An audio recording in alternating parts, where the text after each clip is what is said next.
Blossoms, welcome back. Today I'm going to be making a different kind of video, and I've been wanting to make videos like this on my channel for a long time, but I just didn't really have the courage to do it for some reason. And now I'm starting to think that while I enjoy doing pick a card readings on YouTube, I'm not enjoying putting out that content as much anymore. I still prefer to do personal readings, so please don't worry, you're not bothering me by ordering a personal reading. I love those the best. It's just hard for me to read universal energy all the time and try to cater to everybody. And so instead I thought maybe I can do some videos maybe teaching some people how to do certain things, and hopefully other people can like find different tricks or information that will help them on their journey as well.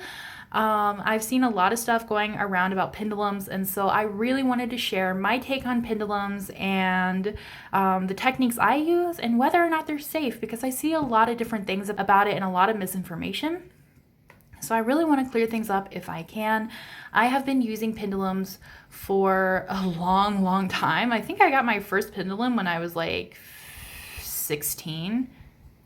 I got my first pendulum when I was 15 and I didn't know what to do with it. And honestly, it kind of scared me because I didn't know enough about it. I wasn't really informed enough about it.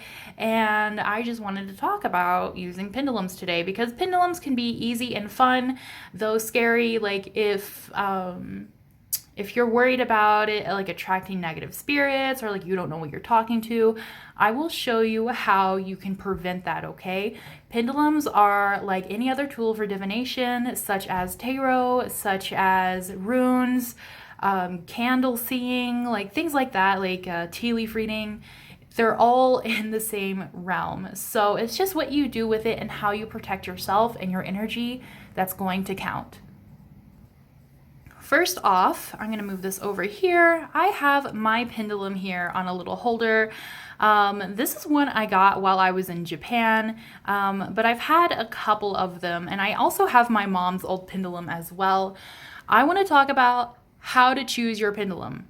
So choosing your pendulum might seem either easy or daunting, depending on what you want to use it for, or whether or not you just want it because it's pretty. Now, while it is very tempting to buy one that you think is beautiful, I think that you should ask whatever you want to use it for, what pendulum they would prefer, because each pendulum has a different stone, has a different energy, and not every source can move it the same way. Not every entity will have the same energy frequency that is going to interact with your pendulum. So before you purchase a pendulum, I want you to decide, what are you going to be using your pendulum for?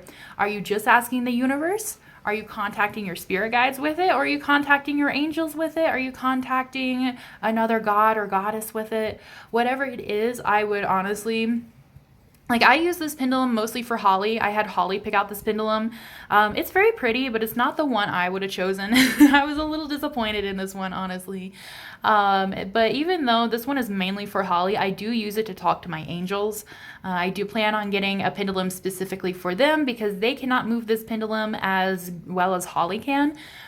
So you can use it for more than one being or entity, but I do recommend choosing like one specific entity that you really want to talk to and asking them when you go to the store. Like, go in person if you can. If not, I totally understand. You can ask them while you choose online. But go to the store and just like sort of ask them. And the way you can ask them is you can ask them if this is their pendulum or not. Just say yes or no, or, you know, do you like swinging this one? Yes or no. And before you do that, I'm holding my pendulum from the top. I know you can't see. Show them what a yes looks like and show them what a no looks like. This is called programming your pendulum. So the way I programmed my pendulum is this way: back and forth is yes, and side to side is no. All right, so that's all I told them. And then let's see. Let me call in Holly so I can give you guys an example. So Hollerai, if you're here, do you enjoy this pendulum?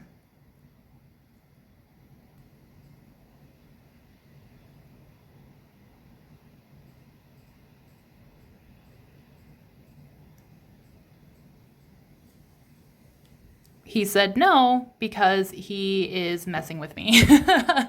But basically that's all you do. I did have him pick this one out and he does really like it. And I don't talk to him too much with this anymore because I learned how to channel, and I'll talk about that in another video, but that is a really good way to start off your pendulum journey. Now I want to talk about what will happen if like you're scared that another spirit is going to come in contact with it, or if something negative is going to come in contact with it.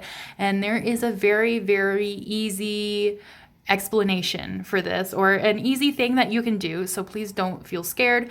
Once you cleanse your pendulum, which like depending on what kind of stone it is, you can like put it in salt, you can put it in water, you can put it out in the sun. I personally like I like to use selenite or celestinite. I think that's what some Celestite, okay. I was like, I know some people call it something different, but I like to use Celestite, and I also like to use incense smoke, and I just kind of smoke around it. That's how I like to cleanse mine, and I just put my own energy into it, so I don't really put mine out in the sun very often, but I will put it in the sun sometimes. Cleanse it in your preferred method, and then what I want you to do is, I want you to say a little prayer. Just hold it in your hand, close your palm around it, and just say a little prayer. It doesn't even have to be like Christian or anything like that. It can be whatever kind of prayer you want. And I'm not Christian, but I do work with spirit guides and angels.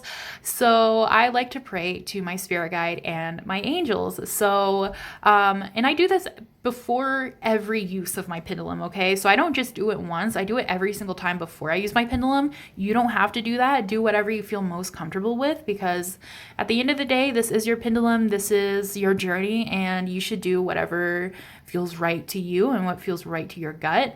But to me, like, I don't, it's so funny because even though I channel like angels and spirit guides and I like work with them and things like that, I'm like afraid of ghosts. And there's a long story about that. I might tell it one day, but I am afraid of ghosts. So I'm like really paranoid. Like I don't like any other thing like touching my pendulum, especially because spirits tend to be drawn to me, especially because I do so much tarot and channeling.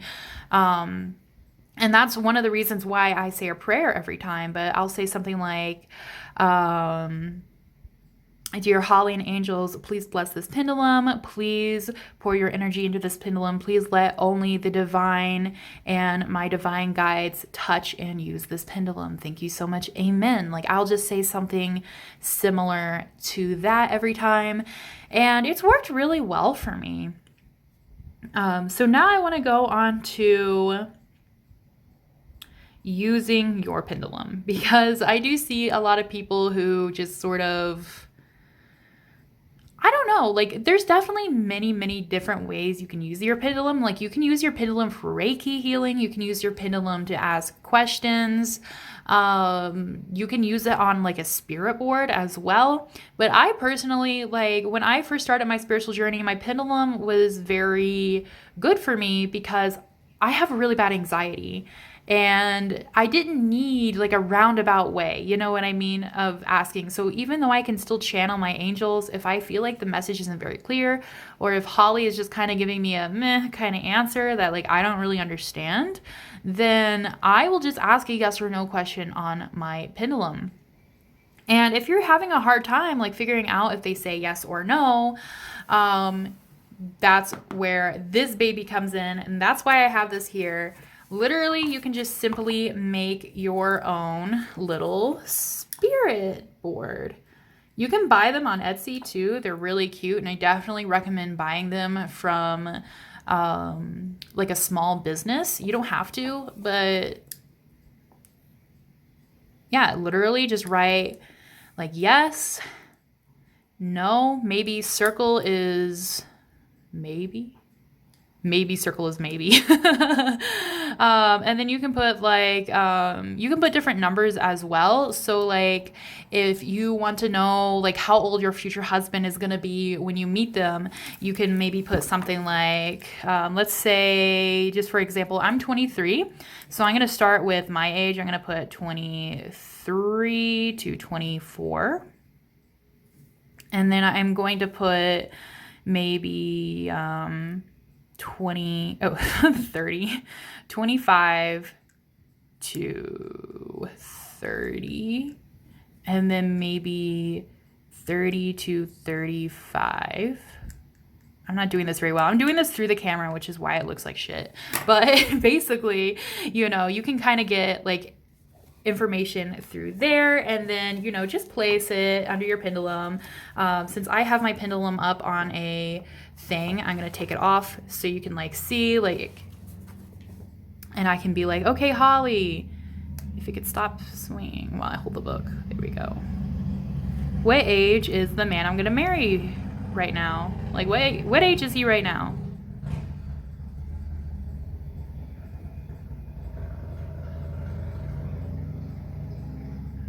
Okay, he's between 25 and 30. Thank you so much.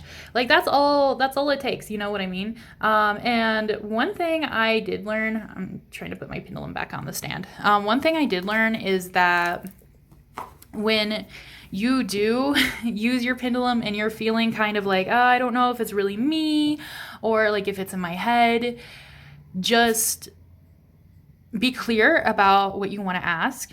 And just trust. Like, if you think the answer was within yourself the whole time, so you think the answer actually came from you, then it's just your higher self talking to you. Is that all that bad? No, probably not. Probably you needed it anyway. If you're worried that it's just an answer that you wanted to hear, then try to clear your mind and do it again. The only way a pendulum will work is if you believe in it, just like anything else. Like, if you don't believe in tarot, tarot is not going to work for you. You know what I mean? If you don't believe in reading tea leaves, then you're not going to see anything in the tea leaves.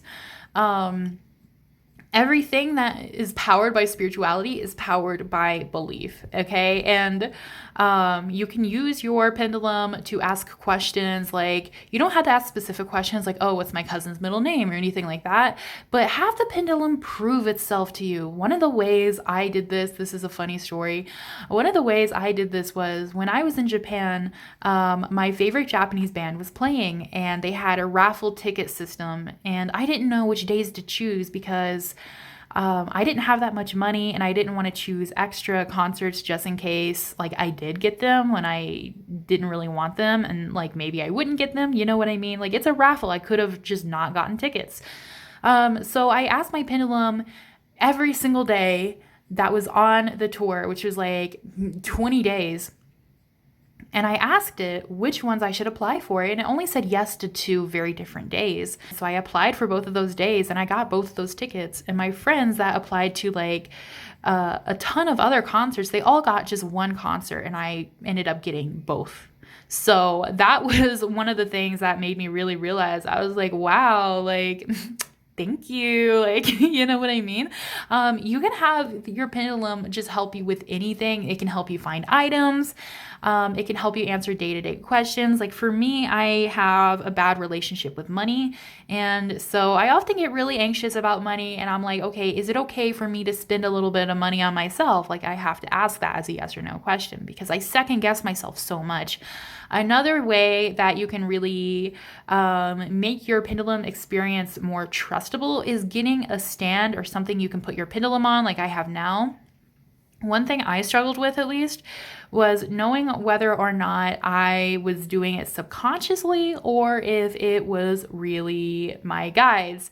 And while I did say that trust is a huge part in it, if you struggle with like anxiety like me, or like if sometimes you just, you know, you're just having a doubtful day, which happens to all of us on our spiritual journey, honestly, I definitely recommend getting a stand. So I will show you the stand.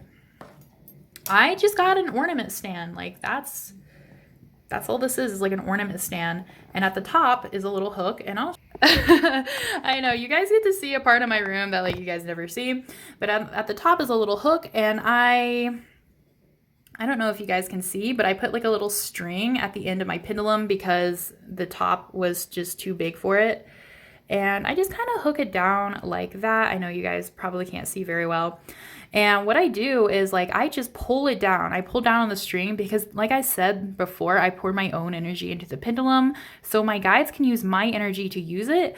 And so I just pull down on the string, and like, it's moving by itself right now just because I jolted it, but it really doesn't move on its own at all. Because even if I like move a little bit, this will move. This takes all of my energy from it. And because I'm pulling down on it, all the energy here stays stable. So when that happens, only my guides can move this pendulum. And sometimes it does move a little bit on its own, but mostly it stays pretty still unless I am touching it. And this has helped me so much know, like, okay, it's not in my head. Like, I don't have to be paranoid. I don't have to be anxious about it. Like, they're definitely here. And it's definitely a really good way to just kind of reassure yourself, all right? Like, you don't have to put it on a stand like I did. I see people put it on their lamps. I will see people put them literally anywhere. You can literally put a thumbtack on the wall and put it near that as long as it can swing in the direction where it gives you a clear yes or no answer. Like, however you want to hold it is up to you. If you're just fine holding it with your hands, then totally do that for sure. But yeah, that is my guide to using pendulums. If you want to know, oh, this is a good one. If you want to know whether or not one of your chakras are blocked, you can hold a pendulum down to one of your chakras. But this is a very effective way to see if one of your chakras are blocked. And you can test this by putting it, if you have a pet, you can put it over your pet's head and see how big it swings. Because a Reiki master told me at one time that pets never have blocked chakras because, you know, they're animals and animals live so purely and freely on this planet. And so it will always swing big if you put it over one of your pets. And so that's like a way you can test it as well. You can also use it with other spiritual work as well. So if you're wondering, like, if a fairy is, or the fae is leaving you, or little people, whichever you like to call them, if they're leaving you little gifts, then you can ask your pendulum whether or not it's the fairy, the fae, the little people. You can ask if it's somebody who like passed over. You can ask literally anything, okay? You can ask if you can eat certain things on your diet, like whatever it is that you want guidance on, you can get it. I also seen people like use it over their stones to see if their stones need cleansing. And for me, it's big circles. So if there's like circles going around it, then that means that it's still pretty open. Everything is still okay. But if it's not moving very much, that tells me that the stones need to be cleansed.